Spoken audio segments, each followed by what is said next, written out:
C'est un procès qui est multiple. C'est le procès de Gérard Depardieu, qui est un justiciable comme les autres.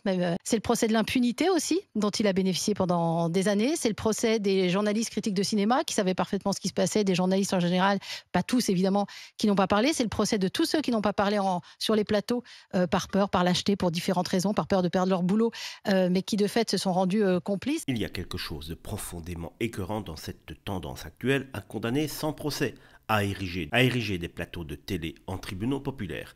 Dernier exemple en date, cette chroniqueuse, Emma Dancourt sur RMC, qui ose parler du procès de l'impunité en évoquant Gérard Depardieu comme s'il avait déjà été reconnu coupable. Mais à quel moment a-t-on cessé de respecter la présomption d'innocence? Ce principe fondamental de notre droit est aujourd'hui balayé d'un revers de la main par des donneurs de leçons qui se croient investis d'une mission morale supérieure.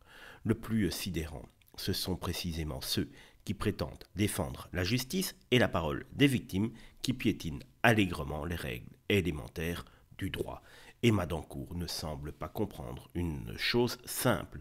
Un justiciable, ce n'est pas un coupable. La justice, la vraie, celle des tribunaux, n'a pas encore tranché, mais pour elle, comme pour tant d'autres, il suffit d'une accusation pour crucifier un homme en direct. Et derrière leur façade d'indignation vertueuse, c'est une soif de spectacle, de lynchage médiatique. Pitoyable, voilà ce que c'est. Pitoyable, cette posture morale facile. Pitoyable, cette incapacité à laisser la justice faire son travail, car condamner un homme avant son procès, ce n'est pas défendre une cause, c'est devenir l'ennemi même de l'état de droit.